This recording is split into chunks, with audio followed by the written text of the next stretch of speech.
want to know all your expectations. What do you expect to learn from this event today? There are people who have had that an experience with area-based conservation. There are also people who haven't heard about area-based conservation. We want to know of all the things you expect to learn from this event. What do you expect to take away from this event, so that at the end of it all, we can see whether we met your expectations and see what you can also get to learn if your expectations were met. If there was a gap that existed, if, how can we ensure that we can bridge that in our coming events as well. Somebody says that they expect that this is going to be an interactive session. Yes, somebody says the key fundamentals of area-based conservation. That is so awesome.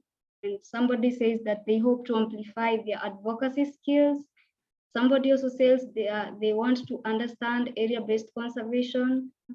We're having people say they want to network with other African, with young African leaders. And this is the much provided platform to ensure that we can provide this. Yes, we can have a few more responses before we can start. Somebody is saying they want to build a youth African position on area-based conservation. I hope this is going to be the much anticipated outcome for this event. We expect to get knowledge about biodiversity conservation. My expectations is to learn how to perform conservation rather than protected areas. Awesome. Developing skills about advocacy. Amazing. My research interests are related to area-based conservation. Yes, thank you so much. We hope that this event is going to meet all your expectations and also provide that platform where you can also connect with the people who can build onto your interests as well. Learn and meet young leaders and share our experiences. Yes, we can have just like 1 more minute, guys.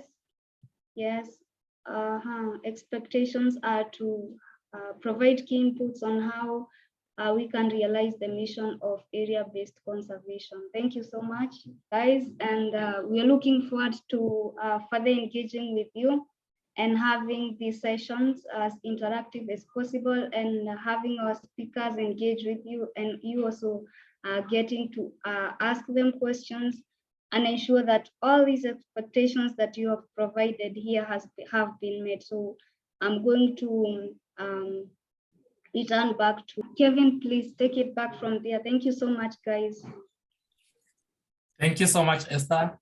Deeply appreciated. It has been great seeing all the expectations that our colleagues have coming into this meeting.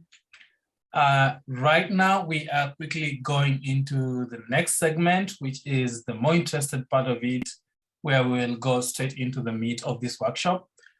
And Vusi, who is the speaker of the day from South Africa, I hope he has already joined.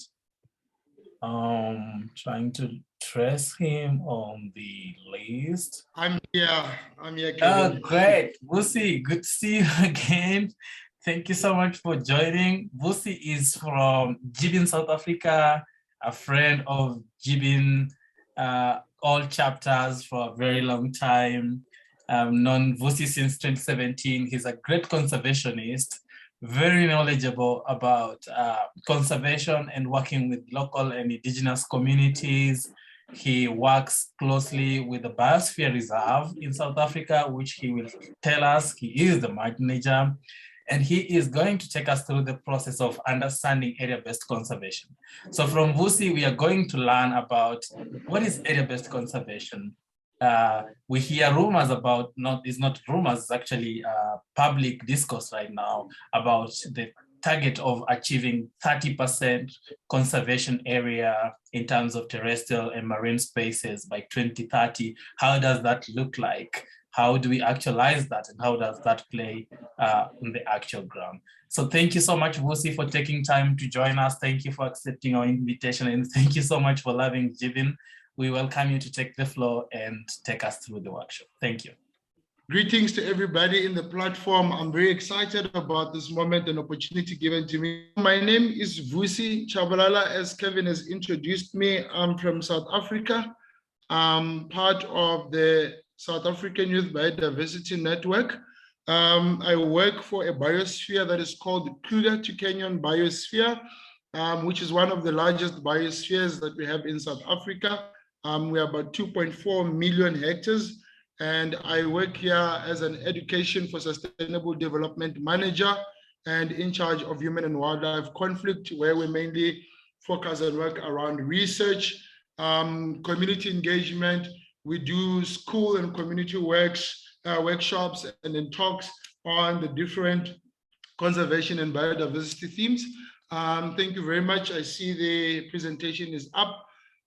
So my presentation today is mainly going to be the foundation for the next 3 days of engagement that you guys are going to be having, where we're looking at what are these other effective area-based conservation areas that we've all been hearing about. And then I'll brought it down so simple that I'm sure that even follow and understand, and with some examples of research and other work that has been done in South Africa. So we can move to the next slide, please.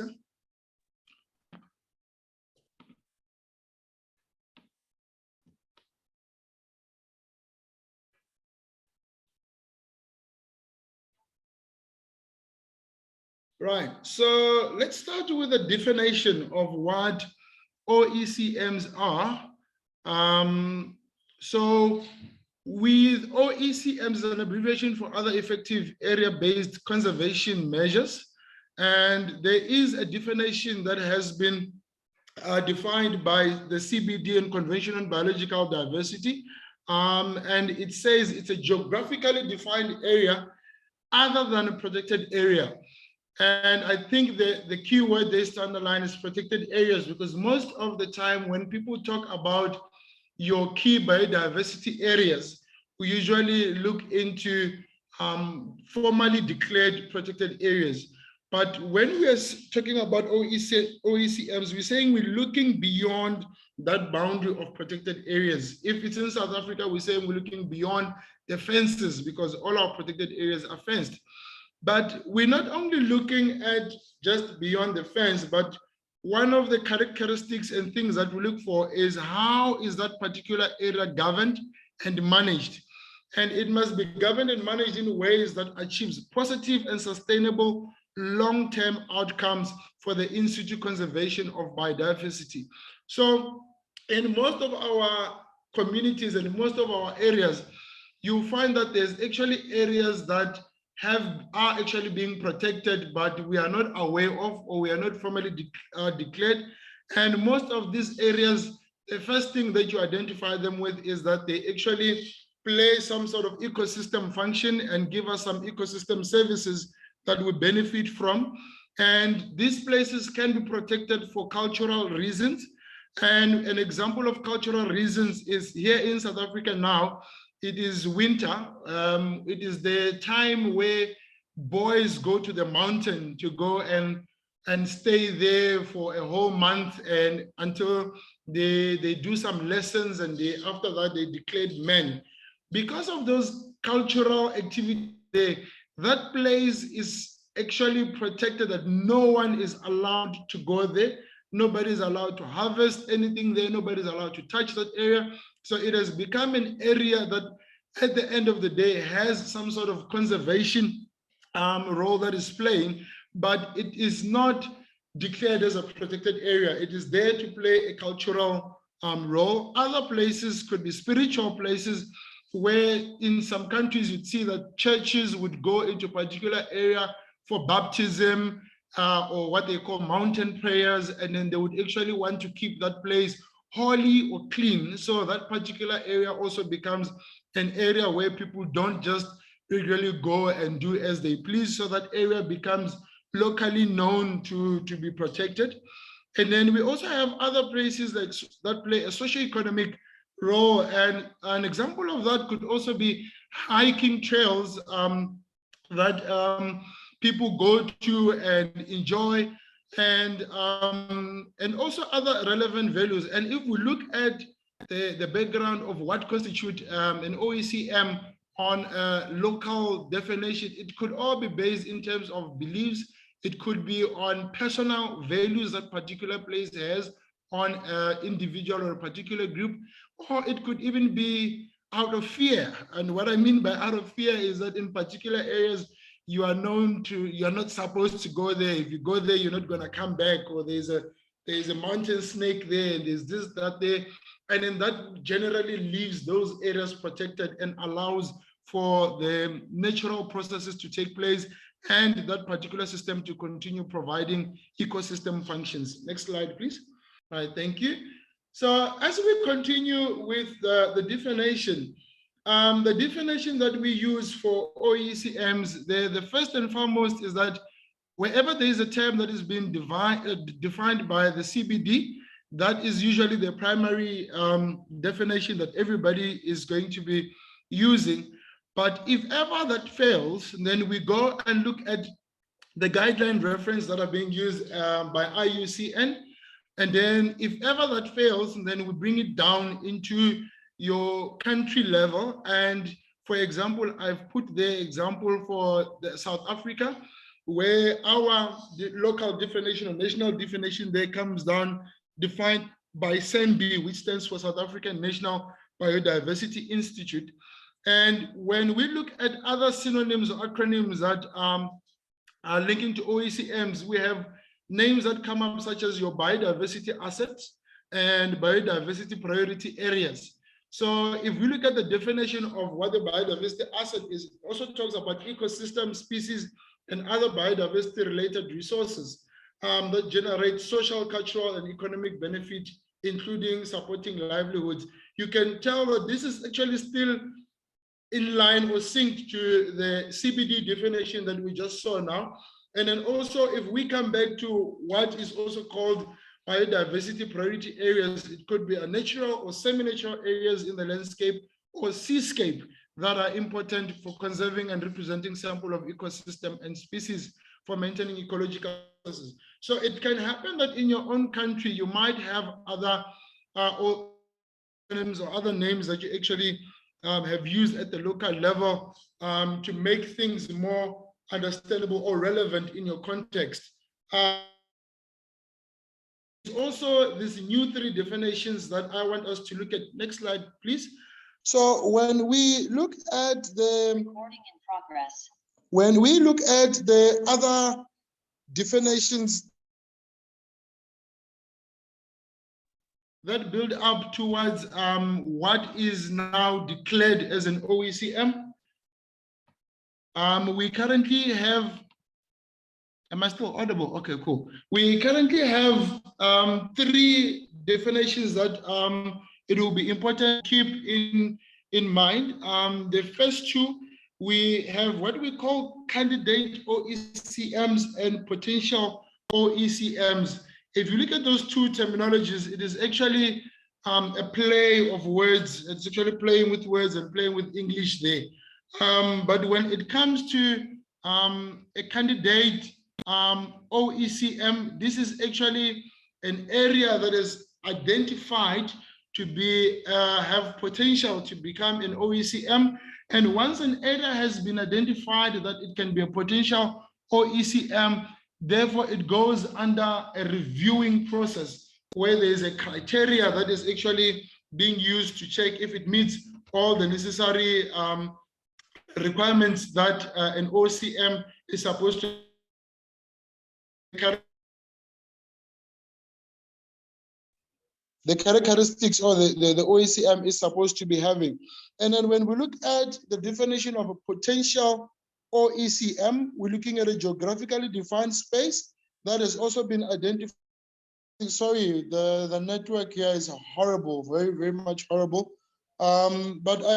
So going on to, so you first have a potential OECM. So it's a place that has that potential, and there's screening tools where the governance authority has to go and confirm that particular area if it is meeting that. And then after that has been confirmed, then we have what we call a confirmed OECM, where it is geographically defined space that has been identified as a potential OECM, undergone the assessment, and then all the characteristics by the governance. And this definition, it's still being worked at on what a confirmed OECM is, but the process does not change. It's still the same process that it first goes and being identified as a candidate, and then therefore, if it's approved, then it's declared or called a potential OECM, and then one goes, and then it gets to be confirmed. Next slide, please. So one might ask a question on what is the difference between a protected area and an OECM. So when we look at a protected area, it like we've started, it is actually a place that has been formally declared, and its main primary purpose is the conservation of biodiversity. But when we go on, they would go beyond the fence. These are areas that are not necessarily declared protected, or the ownership and the management of it is totally different from those of the protected areas. So, but now there is an opportunity that exists to further strengthen the collective estates to protect and conserve areas through designing and recognizing interconnected and sustainable networks. So it is not just saying that one is better than the other, but we are actually saying that now it is actually the right time where we recognize and see the interconnection between OECMs and protected areas, because they all serve us in terms of the ecosystem services, and that needs to be recognized in terms of our HE targets. And we said there was a study that was done on prevalence of potential OECMs, 740 terrestrial diversity areas outside of protected areas in 10 different countries. So 740 key biodiversity areas in 10 countries. And then out of that, the results that came of that indicated that the majority of unprotected key biodiversity areas, about 76.5%, were at least partly covered by one or more potential OECMs. So there you can actually see how big that number is. And if this is well captured, it can actually play a very big role in complementing what we call to fulfill the original intent in our IHE target 11. And we further say that, OECMs, the other difference between OECMs and protected areas, it allows for the engagement of diverse range of rights holders. So in terms of right holders, this could be individuals, this could be community groups, this could be small groups, this could be business groups. And it also looks into facilitating a more inclusive area-based conservation network. So everything there around the network, another word I would use for area-based conservation networks is it also plays a big role of joining corridors of which can be used for the migration and movement of wild animals in a particular area. And this also provides the opportunity to include what was previously excluded and marginalized groups of land use types.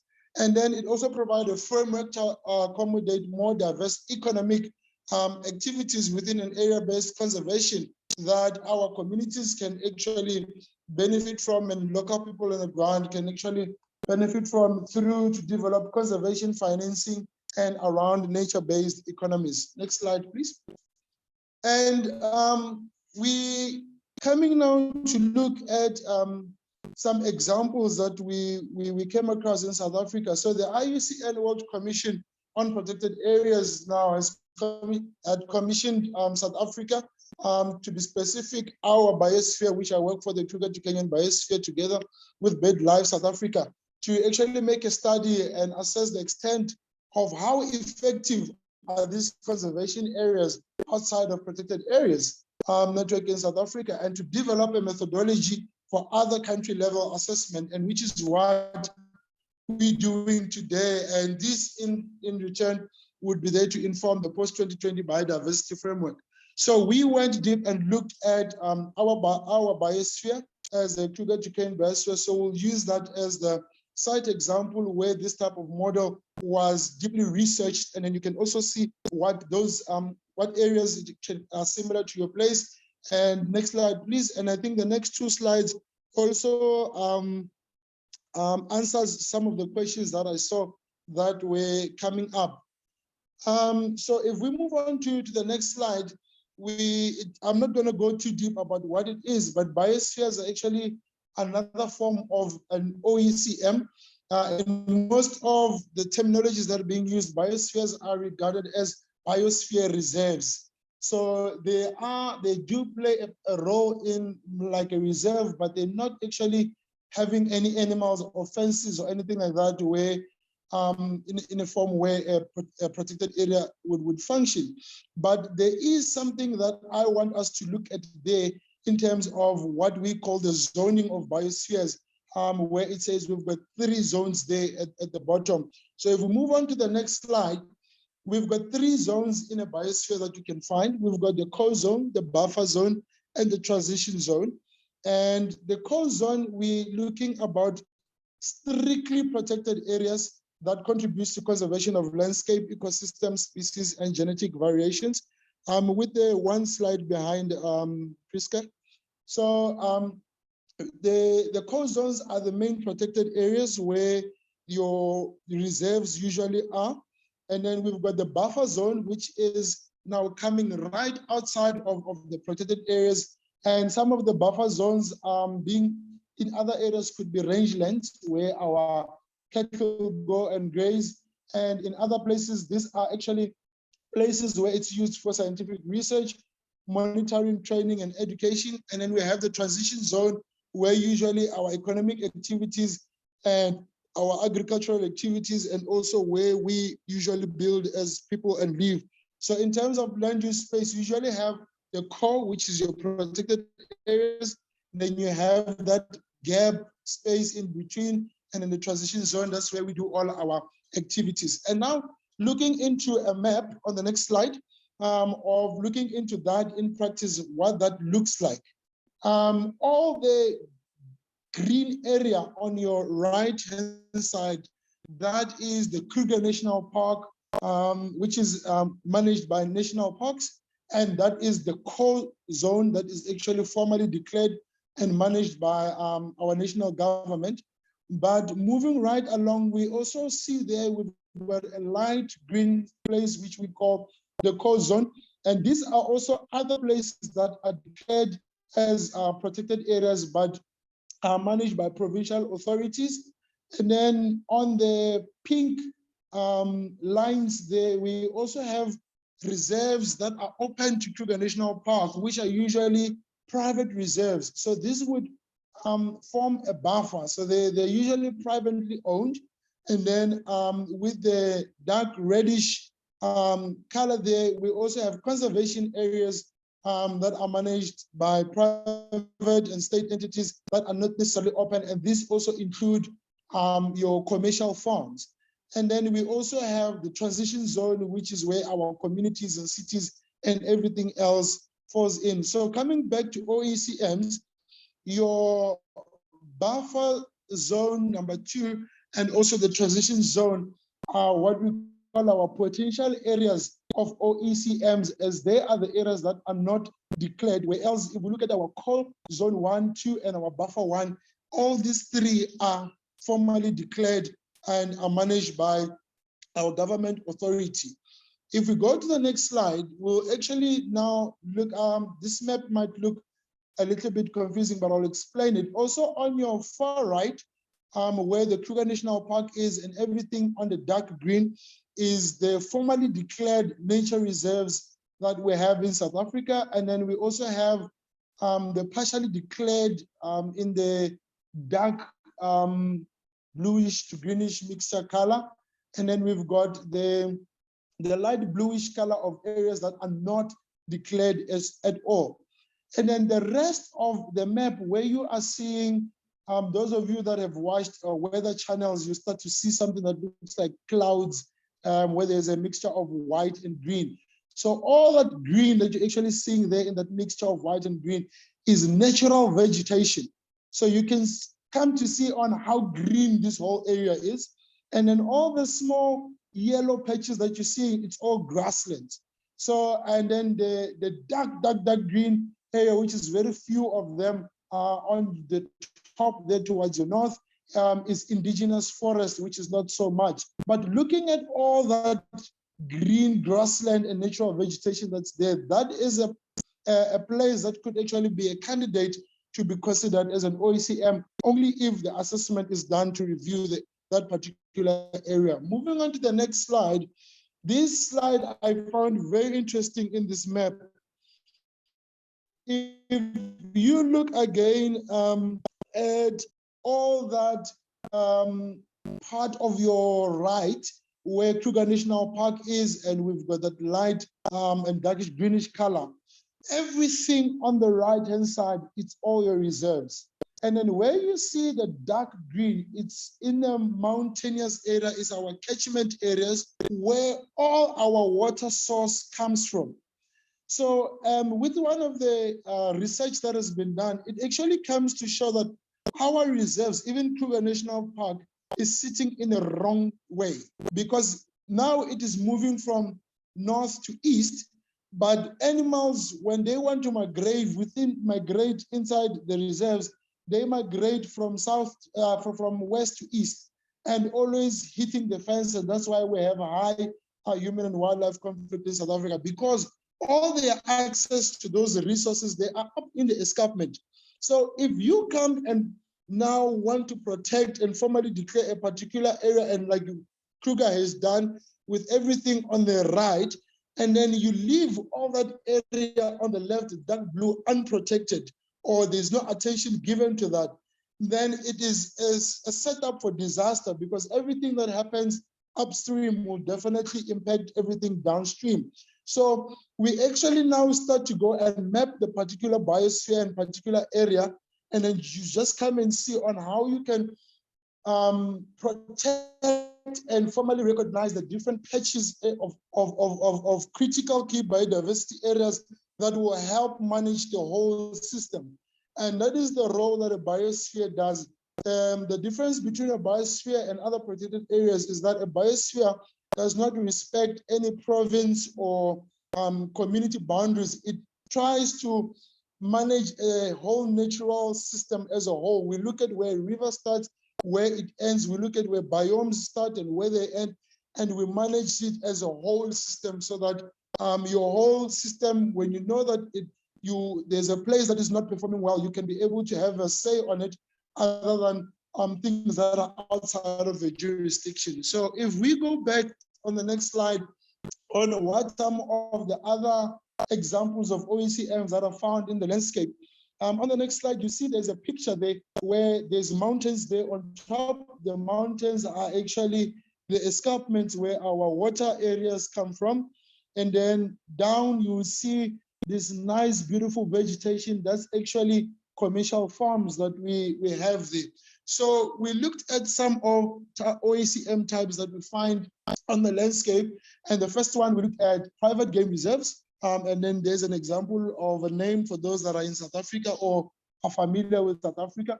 We looked at ecotourism sites.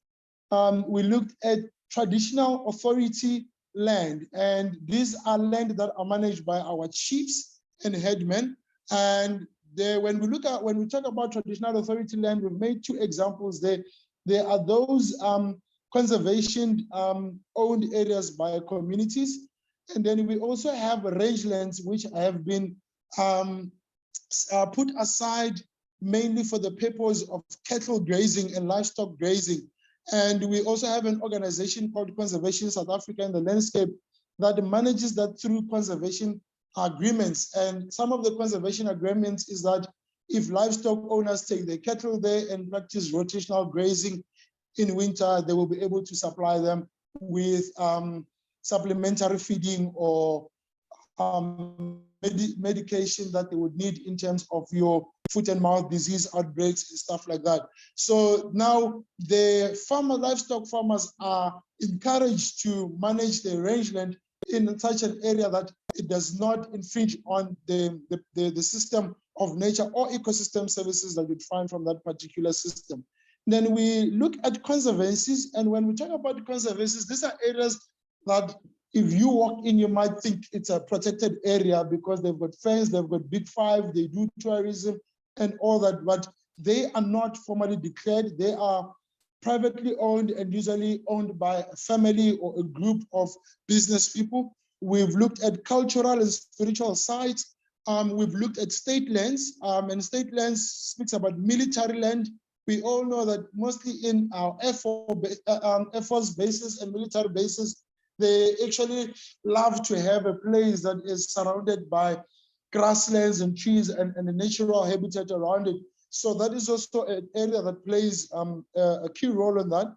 You also have state-owned land, so municipal land, and then we also have forestry sites that would have been declared and fall under the Department of Forestry. And then we also have institutions and educational land, universities. So we've got universities usually occupy a big space, and they actually also play a particular role in keeping OECMs going. And we also have heritage sites that if you visit, you'd actually see that actually also provide some sort of ecosystem services.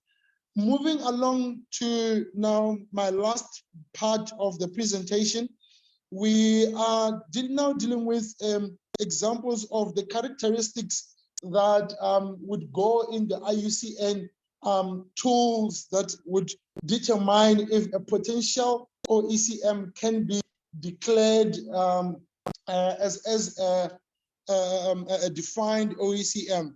And there are actually 5 areas that they look into. So the first area is what biodiversity value does that particular area bring?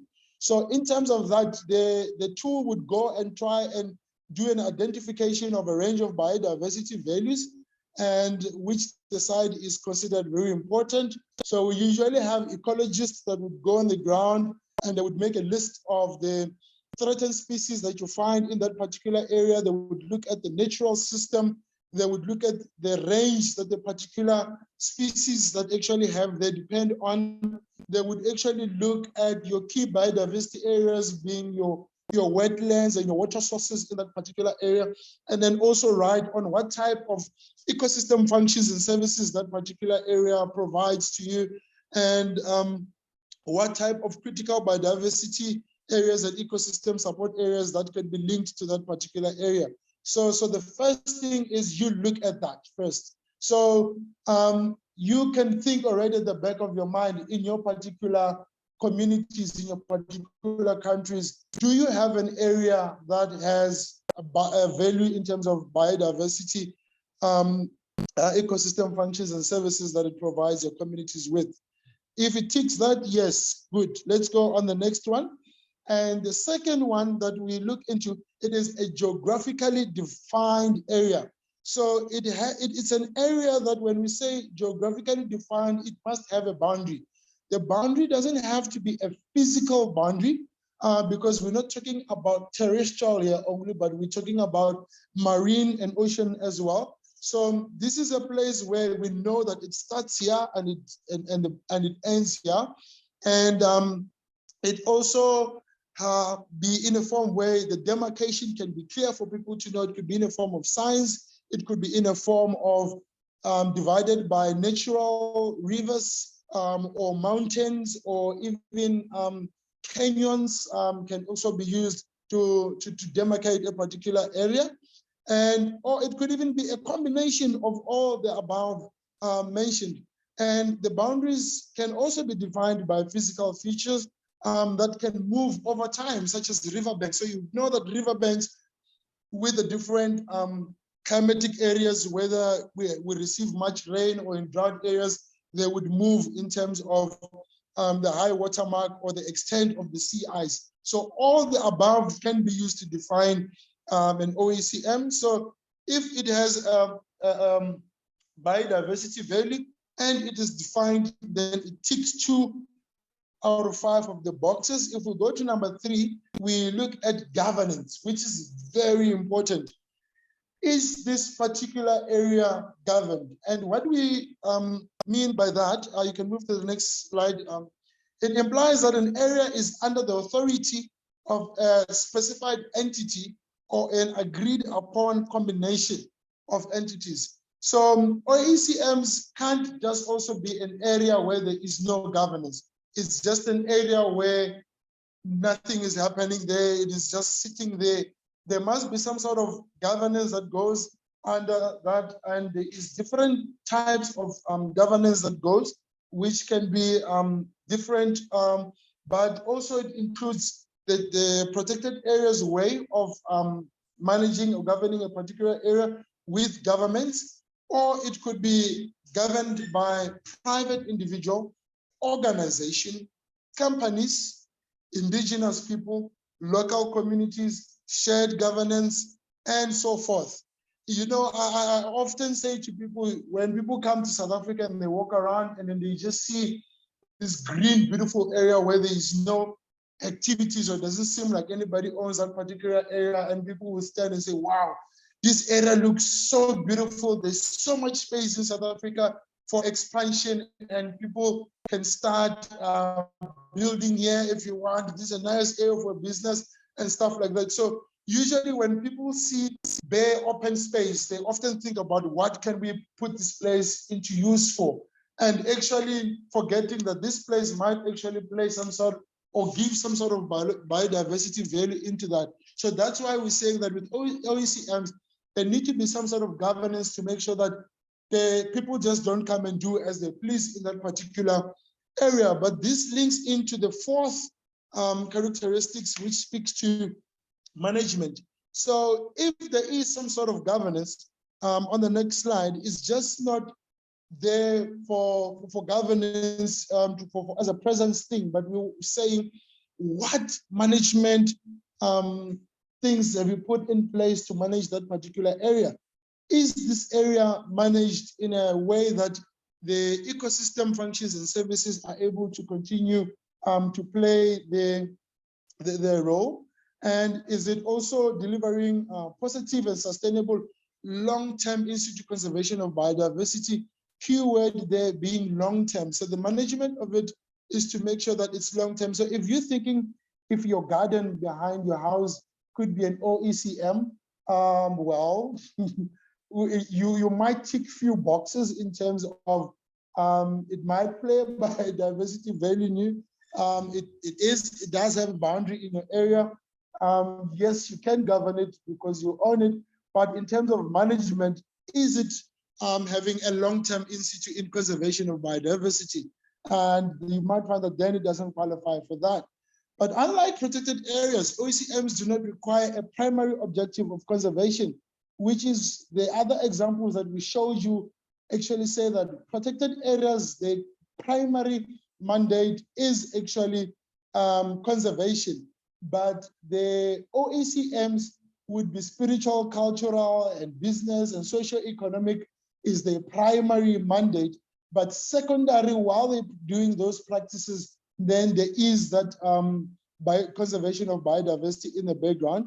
And then lastly, there must be a clear association between the area's overall objective and management and the in situ conservation of biodiversity over long term. And then the last area that we look into on the next slide is the effectiveness of that particular area. So we're saying that OECM should achieve long-term and effective contributions to in situ conservation of biodiversity. I think there's a spelling error there in the numbering. It's supposed to be 5, apologies for that. So the criterion of effectiveness measured by long-term positive outcomes, they are determined by the value size of the site, the ability to manage internal and external threats, and sustained governance and management. So there must be some sort of management plans in place, and the long-term monitoring and evaluation that goes into that particular area, and then make sure that that biodiversity conservation values are maintained throughout. And then coming into my last slide is an example of how an OECM would be valued in terms of the assessment tool, where we look at if ever this can move from being a potential or a candidate OECM and to be a formally declared or recognized OECM. So in the far right with all the leaves, it's actually the rating and the scoring that goes on the ground. And on the far left, you can see the first column. It is the different type of OECM examples that I've given in the past, where we're looking at private reserves, ecotourism, military land, conservation, community conservation areas. So in the scoring, where everything that is on green, every green leaf that you see there, it actually means that that could qualify as a candidate OECM. And everything that scores one or more red leaves, it means it would not qualify as an OECM.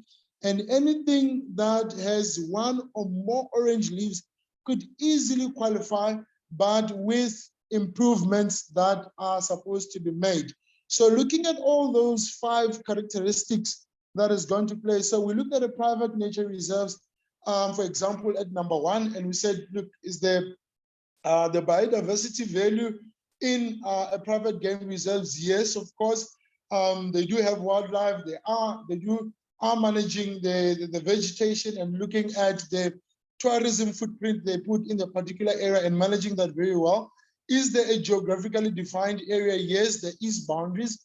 Is there governance in place? If you check on the second column, it says, yes, it's privately owned, but with that, there is a board of trustees that puts authority in that particular place. So which means that if it's privately owned, the private owners don't have the right to change the use of the land as they wish. So there is a board and a constitution in place. And then when we look at the management, we're saying that it is a private management company, and it is affiliated, and there is management plans in place for special land use. And then with all that ticking the box, we look at the effectiveness of it. When we look at the example number 2, it's a private reserve owned, but in terms of their governance, it is a family trust. So there isn't a board of trustees or constitution that actually works into. And when you look at the management authority that they put into place, it's none. So therefore, because of that, under governance and management, it will score orange to say, go back and review these 2 areas and see if the management of this can actually be more concrete, that there isn't space for personal interferences that will come into the management of this, or even family politics that might actually come into this. And because of that, it has a red in terms of effectiveness at the end. So if they can fix the 2, the effectiveness will probably turn into a positive. The last example that I can use is number 8, where we have a community conservation area, which is a community-owned area by traditional authority. And we know that traditional authorities, they are recognized by government. They are legit leadership and management entities on the ground. But when we come to our traditional authorities or communal land, usually the geographically defined areas can be improved, because when you go down to those areas, you find that there isn't even a special land use plan in place of where housing would go, where agriculture would go, where businesses would go.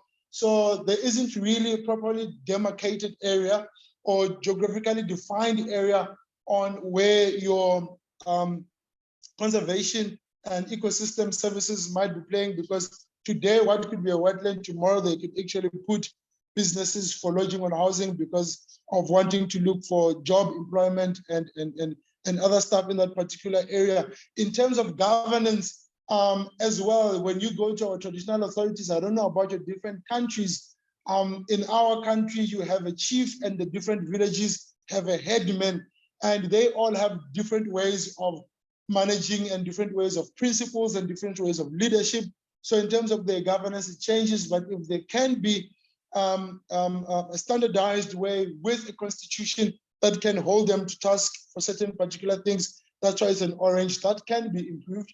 And then in terms of management, it has scored a red because you also have particular areas that have declared like rangelands for cattle grazing or buffer zones where people go and get their natural resources from, but there is no management of that. Now in winter, people are using firewood because it gets cold. So a lot of vehicles drive in with their bakkies, they cut firewood and use as they please. There isn't really management or monitoring of resource harvesting on how much resources people are harvesting, or monitoring of how much they can, which species they do, and stuff like that. So they score a red on that, and that makes that side very not effective. So which means that particular area would not be declared as an OECM if it is scored 1 or 2 red leaves in that particular area. But the one above, it's also a community-owned land, and it doesn't have any reds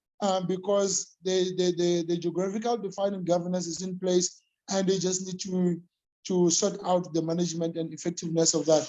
So in closing, what we are saying is that when we look at our IT targets, IT target 11 on the post-2020, it spoke about the need to recognize also OECMs in its definition.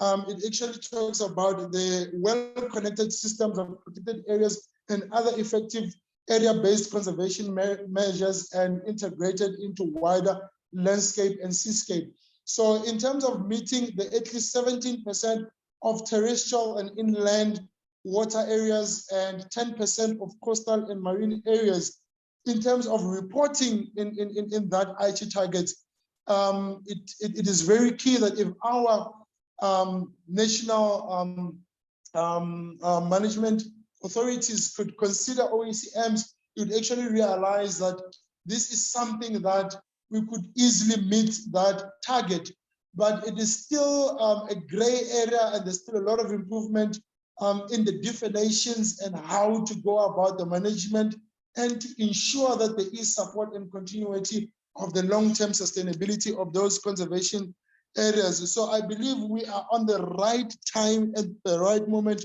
to be discussing this, because this is the opportunity to clearly define those areas, map those areas, include those areas in our reportings, and in also forming part of our work that is GYBN and the different national chapters in managing these particular areas.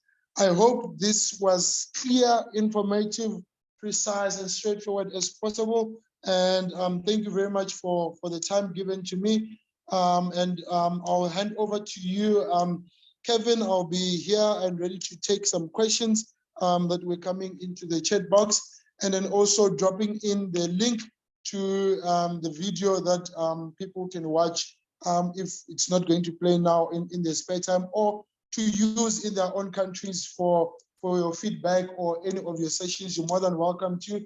And then lastly, if you are interested on the report that we did on all the OECM site study in South Africa, we do have a report that is available, and I'm more than happy to share that on what the assessment was in South Africa. Thank you very much. Thank you so much, Vusi. Thank you a million times for all the wonderful presentation and insights that you have given to us. I'm sure our community has benefited a lot from just listening to you, taking us through area-based conservation in various perspectives, and most importantly in the African context. So there are a number of questions that came in, and I am going to throw them to you, Vusi. I know that some of them you have answered them in the course of your presentation, so feel free to flag those that you think you have already conclusively responded to. Starting with the first question, Bognini, I hope I didn't butcher your name. from Burkina Faso says, these areas are effective tools of biodiversity conservation. However, these areas are not mainstreamed in national conservation strategies. Burkina Faso, I think he's talking about the case in Burkina Faso. He found through his literature review, South Africa, Kenya have strong legal tools that promote them. Could you kindly elaborate on your experiences, please? I think this is one area where Vusi did a great job of explaining. But Vusi, if you have anything to add on this question about having effective tools of biodiversity conservation that are more productive in some countries, and in some they are not mainstreamed in national conservation strategies, please go ahead. Right. No, thank you very much for that, Kevin. So actually, if one was to make a recommendation in terms of the work that needs to be done going forward, that is the one first key area, because this is all clearly defined in the CBD up there, international space, clearly defined in the IUCN, but in most national levels, it's not. And that's why even in the definition, I actually brought it down to saying that usually people would look at the definition of CBD, and if failing to do that, they would actually come down to the IUCN and then into the national. This is definitely work that needs to be done in the different countries. And I fully concur with the question or comment from Burkina Faso that, yes, it does not sound like it's your country is just in like that in silos, but in most African countries, it's actually like that. And hence I'm saying now it is actually the right time to actually start look into the alignment of that. And the work that still is going on now, likely that's why we did this research in South Africa, because they didn't know how to align that and report on that and how to define that. So we actually had to go down on the ground and see if we can do an actual exercise of mapping, defining, and actually trying out this tool and see what actually works and what doesn't work, which is what I'm actually going to share now on the chat with that particular report, that you can have a look on what type of engagement has gone into that, the workshops, the engagement that has gone into that. But it is very key and very important to actually do it for the different parts in our countries, to do one on the coastal and marine areas, and then also to do one on our terrestrial areas. And then also it's a very interesting and important tool to actually do with your communities as well. And by doing that, it actually helps even our local communities and indigenous people to put value on the areas and our natural systems that we have in the area, saying that as much as you might have saved this place for cultural or spiritual values, but you don't know actually how much importance value that you have in this, so that even if a particular group doesn't continue to practice those particular activities, but that place can continue to be preserved and saved as an OECM. So I think, yes, this is something that we as GYBN and the different chapters can definitely take on to make sure that we formally declare that and get ecologists to come and work with us on the ground to do that. I hope I did justice to that question, Kevin. Yeah, fair enough, Vusi. Thank you so much. The next question that's streaming your way is from Patrick Mtabazi.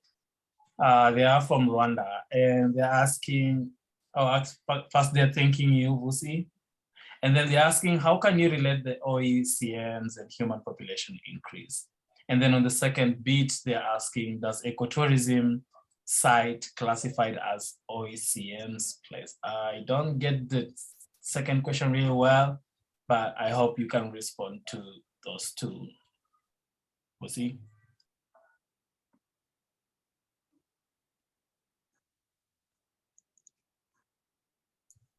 Vusi, did we lose you for a moment? No, I'm still here. Yeah, but I think to also start with that second question, yeah, I think it was in my presentation that ecotourism sites could definitely be regarded as OECMs, especially because, for example, I also gave an example with hiking trails that other people would actually keep just for the natural view and the natural experience and the refreshing experience in doing that. Oh yeah, sorry, I just joined with 2 devices so I can send through the link.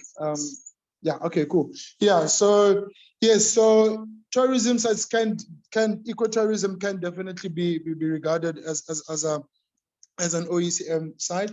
And then what was the first question again, Kevin? The first question was, can you relate the OECMs and human population increase? Yeah, I mean, if we were to further break down this and look into the threats of OECMs, one of the highest one that is ranking first and the highest is actually the increase and explosion on human populations, because usually that comes into those areas, and usually our politicians and our government is there to serve the people's needs. And when people now are wanting more space for housing, and you find that actually infringe, I've seen in other countries and also in my own country, where people are building on tops of wetlands and people are blocking water pathways to an extent where they would go into a particular area and plant pine trees and bananas, which swallow water and use water very much to and remove and change the role of that particular wetland or water source in that particular area. So that definitely changes our landscape a lot. And in terms of how to address that is finding green, effective buildings and housing in a way that will still play a role and still contribute into the conservation and ecosystem services that are supposed to be played. I see a lot of houses nowadays, they have this type of roofs where it is not just a steel sheet on top, but they actually have gardens on the roofs and helping with all the management of the heat and the ozone layer and all the carbon regulation that happens to that. I'm seeing a lot of housing that is now not necessarily on the ground, but is built up in the air. I'm seeing a lot of, and I mean, coming with population explosion is also things around like your waste management. We are a population now that is using a lot of waste, and we don't have management measures in place to manage that. So it also there's a whole lot of carbon footprint that is coming with the explosion of population size. And obviously second to that is your climate change and climate conditions. So yeah, it is a big challenge that, hence I'm saying that if you map out your OECMs and then be able to share this information and the value of it, this is something that can add on to your special land use plans on the ground for your local municipalities, for your traditional authorities, and also for your government authorities. Thank you so much, Busi. Deeply appreciated. Moving on to the next question. This is supposed to come from Faith.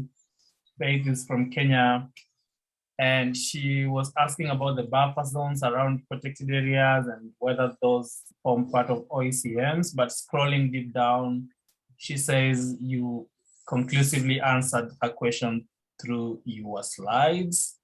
So I don't know if Faith still has any question on this, but I will assume that you covered her.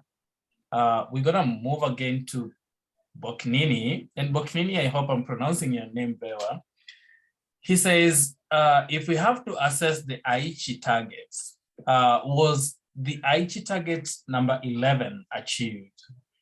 What is the contribution of OECMs if this specific goal was achieved? Yeah, I think to simply answer that, the most overall answer for most countries, it's no.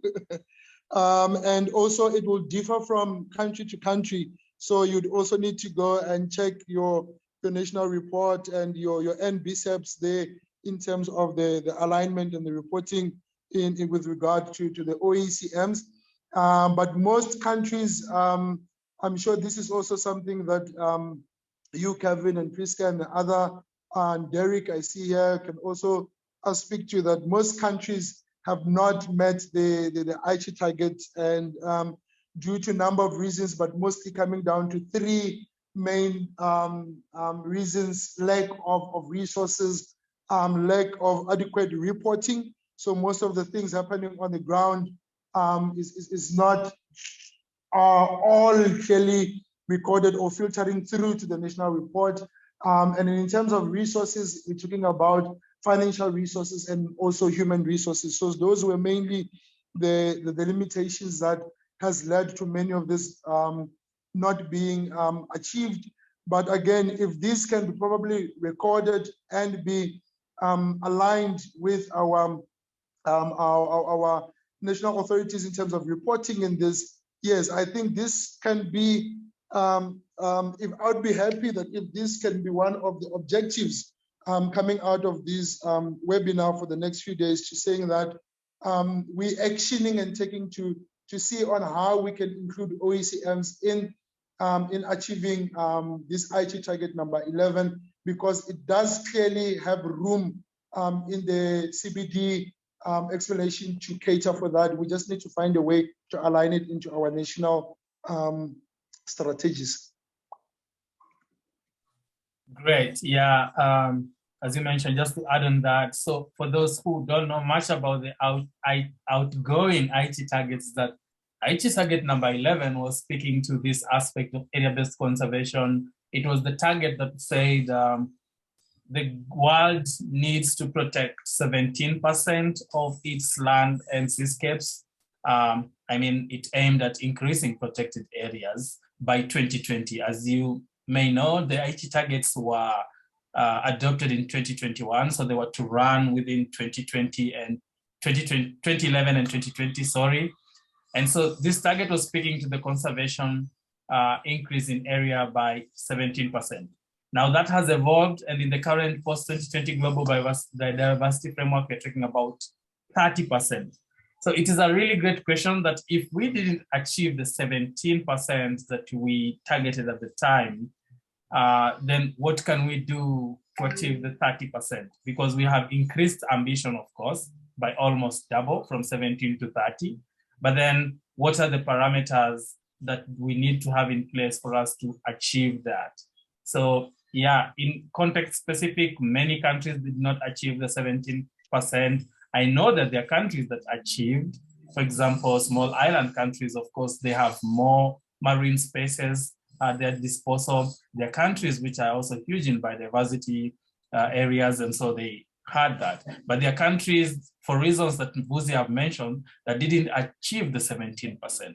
And now that we have almost doubled the ambition, of course, we need to put in place mechanisms, including capacity building, like the webinar that we are having, financial resources, government goodwill, private sector mainstreaming, as somebody mentioned, so that we ensure that this target is not only achieved, but also we ensure that the rights of the people, especially the indigenous local communities and their territories, are protected as we look forward to that.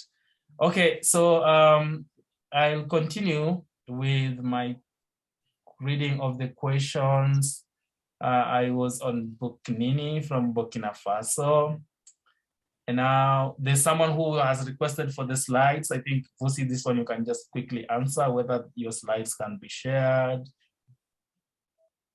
All right, I've shared the report on the chat and also the link to the video, and I'll just add the slide right now. Great. So someone else was asking about what we need to do for the community conservation area to be more effective and better managed. I think this question arises from the read that you had in your presentation, Vusi, about community managed areas. So the question is asking, what do we need to do in order to make them more effective and better managed?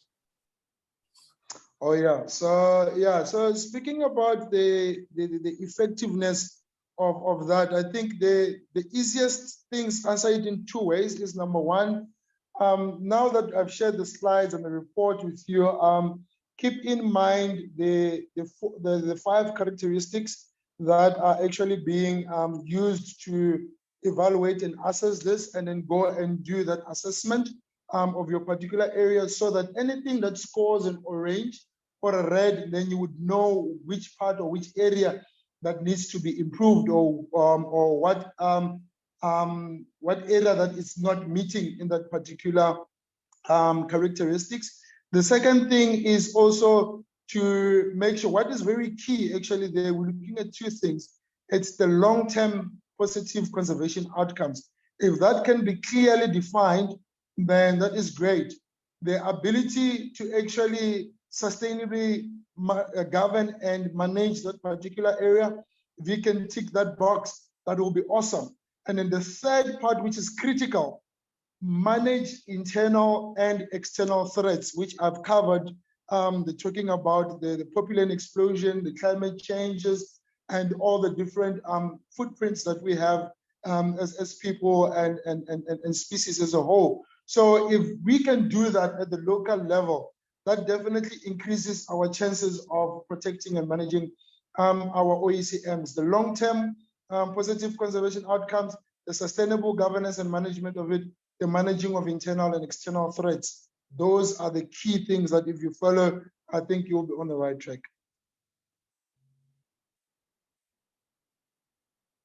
Thank you so much, Vusi, for that clarification. I don't think there is any other question. Let me just see the couple that came in later.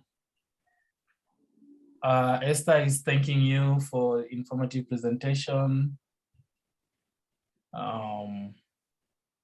You're getting lots of love, Vusi, for the education that you've just provided to us. I think the last question says OECMs may contribute to other IT targets apart from target 11.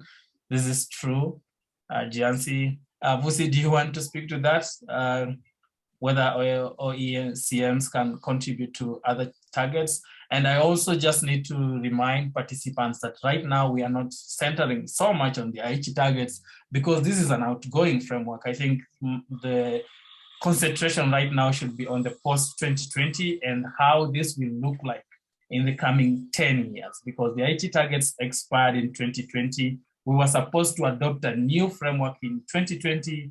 COVID happened, but hopefully we are going to adopt it in December this year when world leaders meet during COP15 in Canada.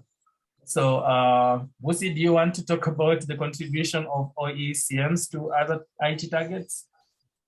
I think you just covered it right there now to saying that, yeah, the post-2020 IT targets, we've just passed through it. And just like you've indicated with IT target 11, that even the target has changed in terms of that. So yeah, I think, but yeah, today is not being the date for that, but looking at the way forward and how that goes, I think it will be a nice discussion to have going forward on another platform. But yeah, I think you just summarized it very well. Great. And so another reminder is that the IT target 11 has evolved into the post-2020 target 3. So right now, target 3 of the post-2020 global biodiversity framework is the one that's talking about area-based conservation. It's the one that's saying by 2030, we need to conserve 30% of land and seascapes. So if you want to follow up on these specific parameters that are related to area-based conservation, look at target 3. And of course, a whole bunch of other targets are related to this. For example, target 19, that's talking about capacity building. 19.2 is talking about financial resources. There is a target on indigenous that's touching on indigenous communities and local communities. So a whole bunch of other targets are linked to these specific target. And so if you want, you can go through what was discussed during the just concluded OEWG4 meeting that was held in Nairobi. There is a big question here. I will ask Vusi to respond to it in the chat from Bognini for the sake of time, because I see that we are 8 minutes above what we had kindly asked Vusi to show up for. And so just allow me to ask Vusi to respond to that in the chat. And thank you so much, Vusi, again, for being here and for taking us through this session. You can share the link to your YouTube video where everybody can watch at their own pace and time, so that we can invite the next speaker. Those who are online, sorry? The link is there. It's on the chat. Oh, the link also is already there. The report, yes. Super, perfect. Thank you so much, Vusi. If we can Thank you very much, Pedro. Thanks, everyone. Love you all. Appreciate the moment. Thanks. We do love you, Vusi, and thank you so much for always supporting GBIN and being part of the GBIN community. If you all, we can just like use the emojis to show some love to Vusi's, like you can celebrate Vusi, you can clap for him, you can show him some love through your emojis on your screen or in the chat box.